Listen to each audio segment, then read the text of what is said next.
So guys, ito na yung POC na pinadala sa atin ni Ray TVs.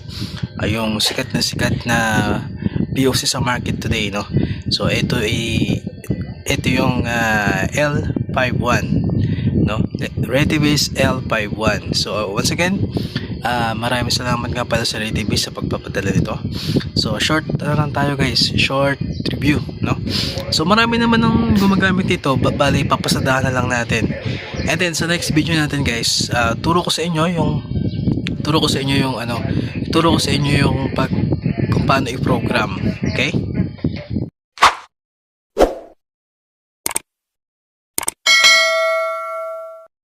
Mama's Boy 91. Okay, so ito guys yung box ni Ray TVs. So quick unboxing tayo. Kung ano yung laman.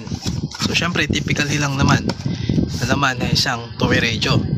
So meron siyang earphone. Ito yung 2-pin earphone o earpiece. Ayan.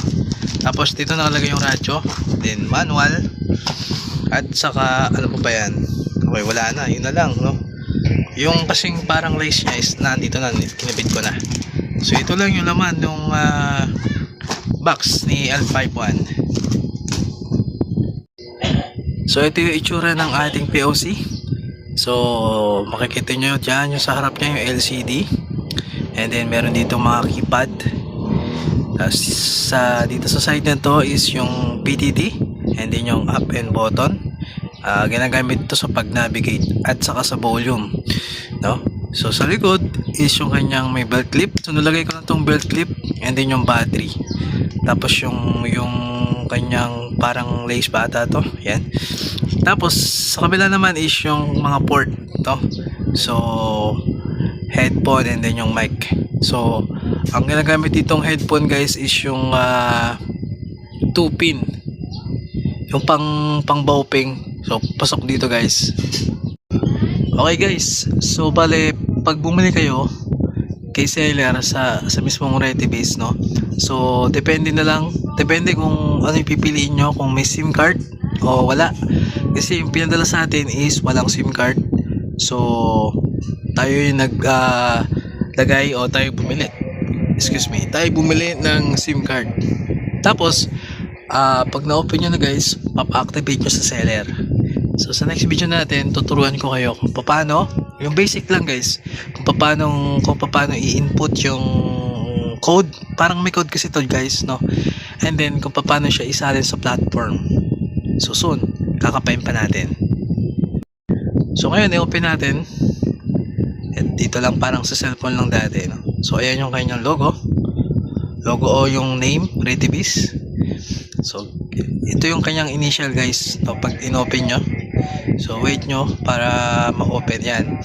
So ito guys yung ating interface o yung display.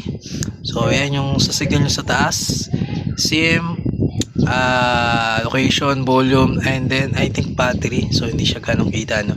Tapos pag naka-idle ng ganyan guys, ibig sabihin yan naka-standby. Tapos meron sa dito, and then yung grupo.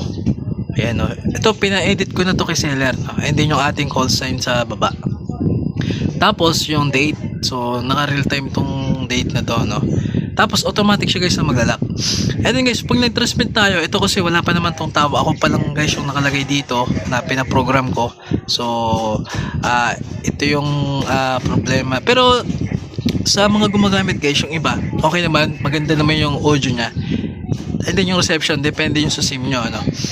So pag nag push to talk tayo, 1, 2, 3, 1, 2, 3 yan guys. So kung makikita nyo, diba nakalagay dyan I speaking. So kung may nakamonitor dyan guys, makikita nila kung sino yung nag-transmit. So lilito naman dito yon, somewhere dito yung call sign mo na nakaprogram, yung call sign sa baba, and then yung grupo sa taas. So ito lang guys yung itsura ni L51. So ito yung isa sa pinaka sikat ngayon sa market. And happy ako dahil isa ako sa napili na padalhan. So short demo lang naman kasi marami na nakagamit nito. And then pero sumangso na video natin is i-upgrade natin. Magdadagdag tayo, magjo-join tayo sa mga on-air na group. Kasi dito kasi guys, bali nung in-online to ni Retivist, ni seller, ang grupo lang kasi, and ito lang, wala rin tao dyan, so nagpadagdag ako, 4 na lang din, kung ma-check lang din. Actually ako na nagdagdag nito guys, yung ROM na yan, ako na yung nagdagdag niyan, bala ito lang yung inad ni seller, no? So inactivate niyan, then additional ako na naggawa, so soon turuan ko kayo. Ayun ang problema guys, sa platform kasi kailangan ikaw yung may hawak. Disclaimer lang, no? So sa mga advanced na sa POC, pakicorrect na lang ako kung tama. Sa isang platform dapat isang username. So username na yon may password. So isa lang yung mahawak nun. Ang mangyari lang guys, pag bumili kayo nitong bago, kung 10 yun, so isa lang yung po pwedeng gamitin yung username. Pero iba-iba siya ng code guys. Yung code, yung parang OTA, ipakita ko sa inyo, ano.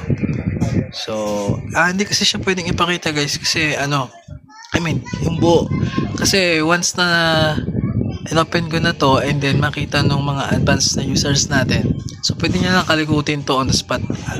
Depende yun kung naka on air tong radyo, no? So meron dalawang program to, pwedeng cable, pwedeng on air. Pag on air guys, yung ganito naka idle, siyempre pag program hindi ito sa gilid, no? So palag tayo doon, hanapin lang natin para makita yung sinasabi kong code o yung MEID, Mama Echo India Delta. So punta lang tayo dito sa local settings. Yan. Sa real life guys, kulay ano siya, parang yellow na orange ganun. And then select natin siya. Tapos punta tayo dito sa may update, no? So click natin yan. Tapos open natin. Teka, ko lang guys, kasi hindi po pwedeng i-open, hindi pwedeng i-publish, makikita agad. So after nun, yan, okay, balik tayo. So ito yung OTA guys, no? Account OTA. So yan yung ibibigay nyo kay seller. Yan, takpan ko lang. Ayan o. Yung account guys nasa taas. And then, oops. And then ito yung MEID natin sa baba. Yan yung pinaka parang code nya. And then guys, pag na-open yan, syempre automatic reboot. Pero wala namang mangyayari doon pag ni-reboot nyo. So reboot natin. Ayan, nag-reboot na siya. So ganoon lang guys, yung sinasabi kong code. Syempre, hindi natin ito ngayon matitesting kasi walang ibang tao sa platform. Tayo lang. Ayan. So ganoon lang kasi kadali itong gamitin. Unlike dun sa isang POC natin guys, kasi nung binigay sa akin yon is nakaprogram na, and then dalawang radio yun, kaya na-testing natin yung quality ng audio. So mga ganito kasi guys, audio na lang yung titingnan kasi yung signal nito is nanggagaling sa network. So pag mahina yung network, mahina yung signal, mahina yung transmit o receive, no? So reception ang rito okay. So network, push to talk over cellular network phone, o tinatawag din nilang radio, network radio. Ayan, nabubulol pa ako. So yun lang guys, thank you for watching. This is Mama's Boy, and see you again to my next video. Bye bye.